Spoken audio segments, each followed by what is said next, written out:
नमस्कार दोस्तों, मैं आप लोगों का डॉक्टर प्रमेल चौधरी MBBS MS। आज हम एक सवाल का जवाब देंगे। वो सवाल क्या है कि जी पाइल्स का ऑपरेशन रोगी ने कराया था लेकिन उसको दोबारा से पाइल्स हुई। तो उसका एक जवाब ये होगा कि हो सकता है कि आपके जहाँ भी आपने जिस डॉक्टर से इलाज कराया है, या तो आपने परहेज जैसे कि धूम्रपान है,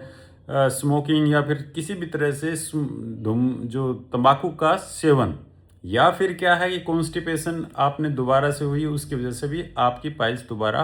हो सकते हैं, या खान पान पे आपने विशेष ध्यान नहीं दिया। लेकिन जो टेक्निकल कारण क्या हो सकता है कि आप जिस भी डॉक्टर के पास गए हैं अपनी पाइल्स को लेके, हो सकता है धागे से उसने नीचे की पाइल्स को बांध दिया होगा,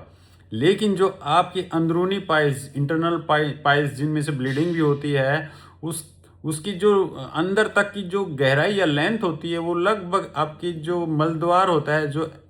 एनल ओपनिंग होती है, उससे लगभग 5, 6, 7 सेंटीमीटर अंदर होता है। तो रेक्टम का भी निचले वाला हिस्सा भी हो सकता है कि वहाँ पर पाइल्स बन के नीचे की तरफ लटकी हों, तो उसका पूर्ण इलाज अधूरा रह गया है। अब उस अधूरे इलाज को कैसे पूरा करना चाहिए था कि एक तो आप जो रोगी है उसका पूरी तरह से एनेस्थीसिया देने के बाद ही ऑपरेशन करना चाहिए था। बिना एनेस्थीसिया दिए, जैसे कि स्पाइनल जो नीचे की जो रीढ़ की हड्डी होती है उसमें एक इंजेक्शन लगता है, जिसकी वजह से ये सारा का सारा हिस्सा सुन्न हो जाता है और इसको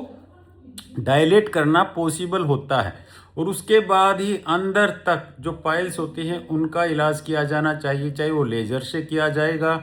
या फिर उसकी जो म्यूकोसा, जो अंदर की जो लेयर होती है एनल कैनाल की और रेक्टम की, जिसको कि म्यूकोसा बोलते हैं हम, और उस लेयर की पैक्सी मतलब उस म्यूकोसा को रिपेयर करवाना चाहिए था।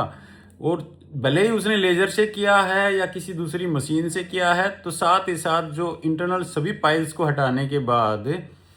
वो जो म्यूकोसा है उसको भी रिपेयर अच्छे से करना चाहिए था, और ये संभव होता है किसी भी एक्सपीरियंस सर्जन के पास ही।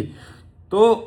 अधूरा इलाज या फिर आपके खान पान में या धूम्रपान में या कोई और नशा, जैसे कि अफीम का नशा है या शराब का नशा अगर रोगी करता है, तो उसको पाइल्स दोबारा हो जाती हैं।